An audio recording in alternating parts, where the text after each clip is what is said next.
Hello my students, class 9. Today I want to start about Mauryan administration. In my previous classes I taught about the various sources of history and about the Mauryan dynasties, Ashoka, Chandragupta, Maurya, like that. Now today Mauryan administration. Naturally the question comes to our mind, from where do we get about the Mauryan administration? What was the information source? Now, from Kautilya's Arthashastra. From Kautilya's Arthashastra, we gain a lot of knowledge about Mauryan administration and character of the empire. Ashokan inscription tells us about the policies of the government. The king was the supreme head of the state. Very important position was the king. The king was the supreme head of the state. Page number B51, and had military, judicial and executive power. He also had the power to enact laws. So the king had enormous power. We learn from Megasthenes that the king was a very hard-worked official who does not sleep in daytime but remains in the court the whole day. For the purpose of transacting the public business, Kautilya divided the king's day into 8 parts. So Kautilya divided a king's day into 8 parts, and the king was very hardworking, and the supreme power of administration was in the hand of the kings. It was the king's duty to give close attention to people's welfare, social order and military action. Now second is the Council of Ministers. My students, second is the Council of Ministers. The king had a council of ministers, Mantri Parishad, to advise him. They were small in number but very influential. So after the king comes the position of the council of ministers. These council of ministers were known as the Mantri Parishad. The Mantri Parishad were very powerful, and their main work was to advise the king. They were small in number but very influential. At times, the Mantri Parishad could act as a check on the king's powers. So here lies the conception of democracy. The king cannot act as all in all, because the Mantri Parishad, whenever it is necessary, could check the power of the king. The ministers definitely advise the king in the task of choosing governors, general of the army, treasurer of the state, chief magistrates and other high officials. Now, after that, a network of spies. My students, very important third position is the network of the spies. The Mauryan state had extensive use of reporters and spies to keep the emperor well informed about his opponents and their activities. Megasthenes called spies overseers. Kautilya called them the Guru Parishads, that is the secret agent. So after the council of ministers, there was the position of the network of the spies. They played very important position.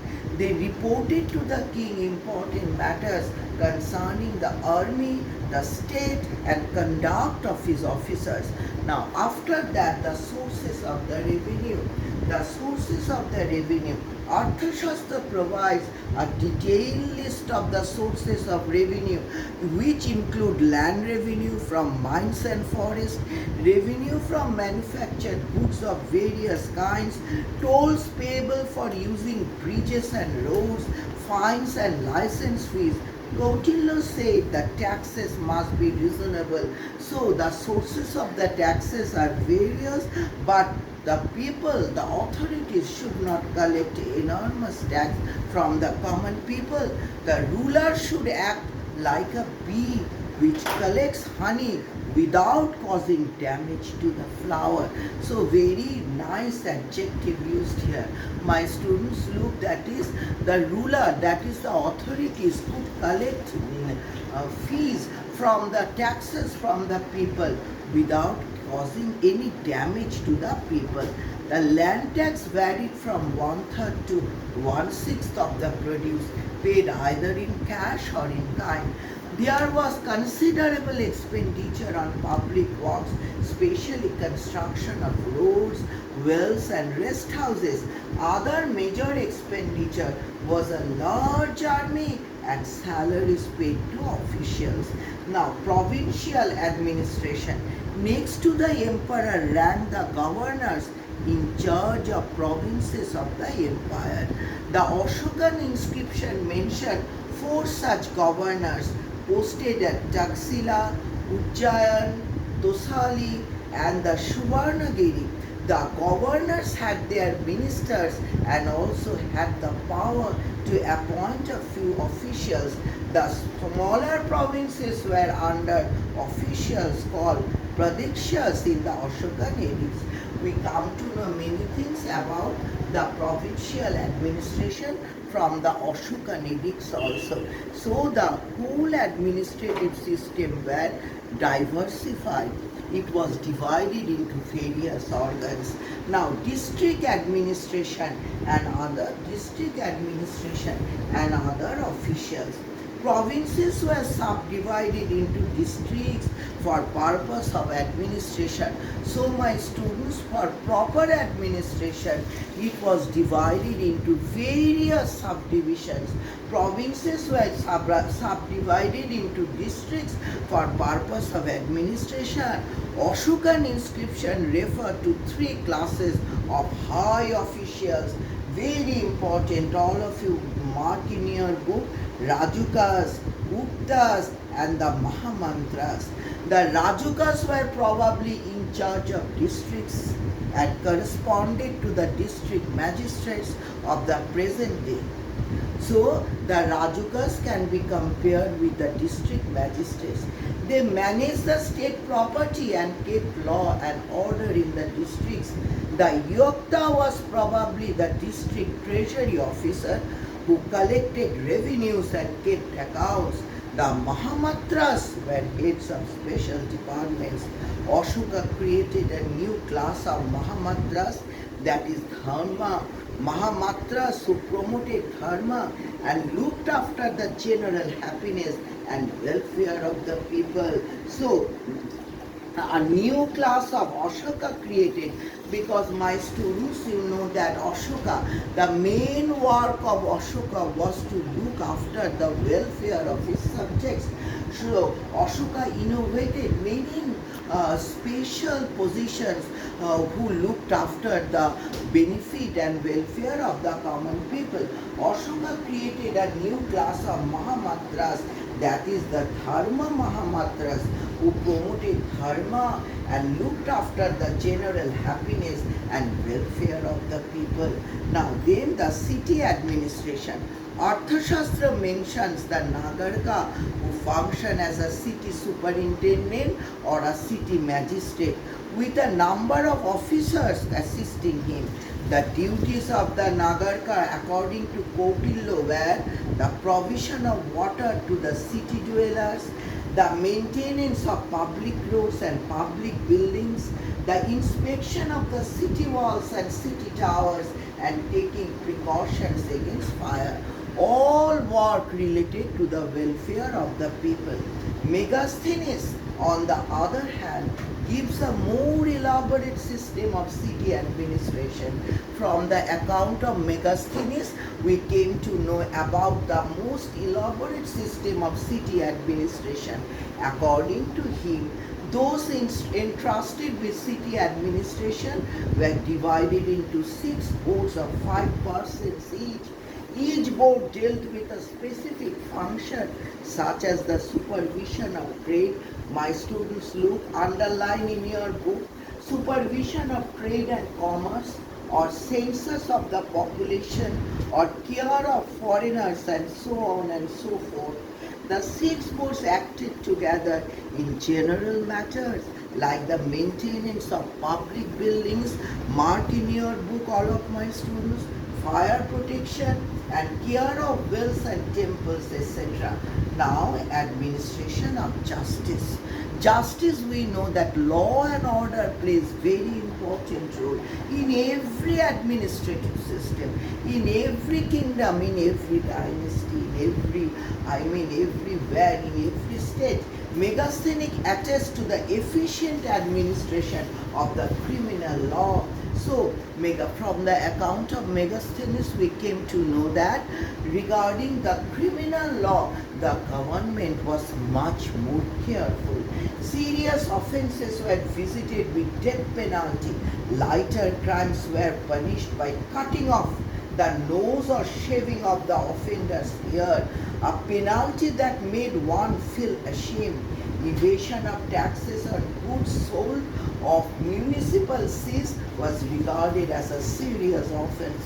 Laws concerned with crimes were very severe and punishments were exceptionally harsh. Very, very severe punishments were given to the persons who, to the accused person rather. Peace and good order.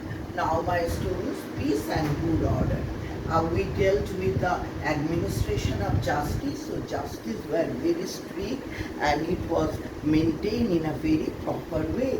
Peace and good order. Now, peace and contentment prevailed throughout the empire. Theft was a rare occurrence, although houses were usually left unguarded. Such a situation was the result of mainly three factors: the general honesty of the people, efficient administration of the criminal law, and C, the Marian economy based on productive agriculture and lucrative business and trade. So, throughout the empire, peace prevailed and people were very satisfied. Theft was a rare occurrence. Theft was very rare, not a common occurrence. Although houses were usually left unguarded, and theft was very rare. Such a situation was the result of mainly three factors: that why theft was very rare, why peace prevailed within the kingdom. The causes were: number one, general honesty of the people; number two, efficient administration of the criminal law; C, the Marian economy based people were very wealthy, well off.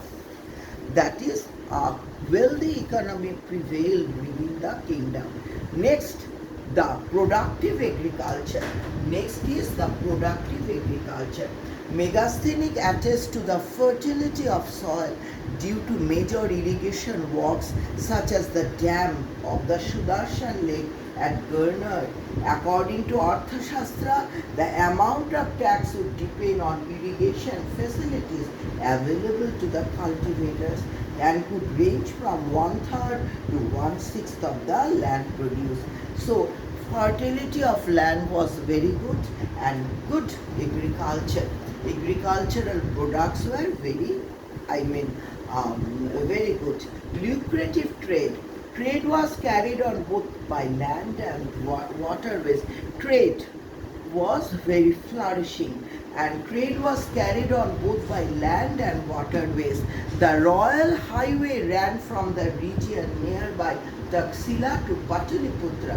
From the port of Tamralipti, the ships sailed for the east coast, Sri Lanka and Burma.